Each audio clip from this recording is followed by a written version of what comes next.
Hello বন্ধুরা, আজকের একটা রেসিপি বানাচ্ছি খুব সুন্দর লাউ পাতা রুই মাছের ভাপা। ঠিক আছে, এর মধ্যে কি কি উপকরণ লাগবে তোমাদের আমি দেখিয়ে দেবো, সেটা তোমরা দেখতে থাকো আর ভিডিওটা দেখতে থাকো। যদি ভালো লাগে তোমরা কমেন্ট লাইক অবশ্যই করবে, আর কেমন লাগছে তোমরা বাড়িতে একবার ট্রাই করেও দেখতে পারো। ঠিক আছে, তো চলো তোমাদের রেসিপিগুলি দেখাই কি কি লাগছে এর সঙ্গে। চলো রাখছি, টাটা। হ্যালো বন্ধুরা, তোমাদের আজকের একটা সুন্দর রেসিপি দেখাবো। তো খুবই সুন্দর খেতে, তোমরা খেয়েছো কি জানি না, কিন্তু বাড়িতে সবাই একবার ট্রাই করতে পারো। ঠিক আছে, তো দেখো আমি এক এক করে ঢালছি। এই যে টমেটো লাগছে, হ্যাঁ, আর হচ্ছে এই যে আলু পেঁয়াজ সরু সরু করে কেটে নেওয়া হয়েছে।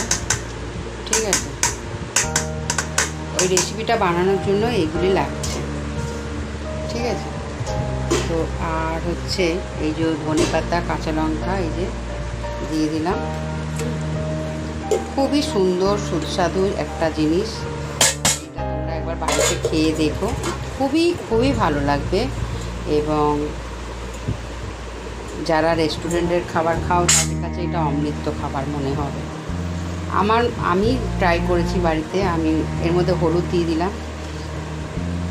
ঠিক আছে, কী কী লাগছে তোমরা একবার দেখে নাও, ওরমভাবেই বানাবে।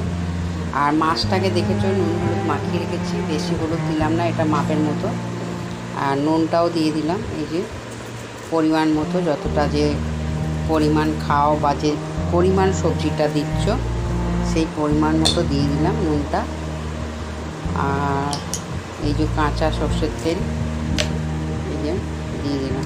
ঠিক আছে, আর এইটে আর কিছু পড়বে না, মশলা আর কিছু পড়বে না। এই যে আমি মাখিয়ে নিলাম হাত দিয়ে।